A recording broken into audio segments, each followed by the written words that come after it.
আর্জেন্টিনার যে সাপোর্টার আছে তাদের জন্য আমার আসলে একটু খারাপই লাগছে।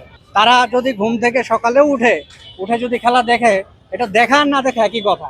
কারণ সকালে স্কোর দেখলে দেখা যাবে যে আর্জেন্টিনা জিতে গেছে। ব্রাজিলের সমর্থক দেখতেই পাচ্ছেন। তবে ক্যাপ ভার্দে এবং আর্জেন্টিনার যে খেলাটা হবে, এখানে কন্টেস্ট বলে কিছু আমি দেখতে পাচ্ছি না।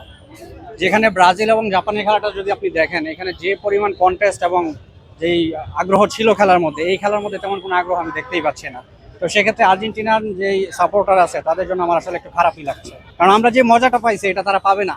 তারা যদি ঘুম থেকে সকালেও উঠে যদি খেলা দেখে, এটা দেখা আর না দেখে একই কথা। কারণ সকালে স্কোর দেখলে দেখা যাবে যে আর্জেন্টিনা জিতে গেছে। কত হতে পারে? এটা আইডিয়া করা খুবই টাফ, কারণ তাদের যে গোলকিপার আছে খুবই ভালো। আমার মনে হয় 3-0 বা 3-1 হতে পারে, যেহেতু ক্যাপ ভার্দে গোল দেয় নাই এখন। তো সেক্ষেত্রে আমার মনে হয় 3-0 হতে পারে। আজকে একটা শিরোনাম দেখলাম, কমিটির দল। এটা ওই আর্জেন্টিনার যে কোচ, তাকেও এই কোশ্চেন করা হয়েছে যে আপনারা কি কমিটির দল। তাহলে এরপরে তো আর কোনো কোশ্চেন থাকে না যে আসলেই কমিটির দল কিনা, তাই না? তো এই কোশ্চেনের মধ্যে উত্তর চলে আসছে যে কমিটির দল। আসলে এটা এই যে স্টারগুলাই প্রমাণ করতেছে যে সেমি পর্যন্ত যেতে পারবে কিনা, সেটা প্রমাণ আমরা বারবার দিয়ে আসতেছি। এই পর্যন্ত রাউন্ড অফ 16 ছাড়া কখনোই ব্রাজিল বিদায় নেয় নাই।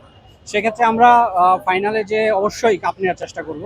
তবে এবারে টিমগুলো সত্যিই খুব ভালো, খেলা খুব মজা হচ্ছে। এটা যেই দলের একটা প্লেয়ারই হচ্ছে প্রতি ম্যাচে গোল করে দল জিতাইতে হয়, সেই দলে মেসি ছাড়া আসলে তারা জিততে পারবে বলে মনে হয় না। দেশে দেশে সবার সাথে দ্য নিউজ।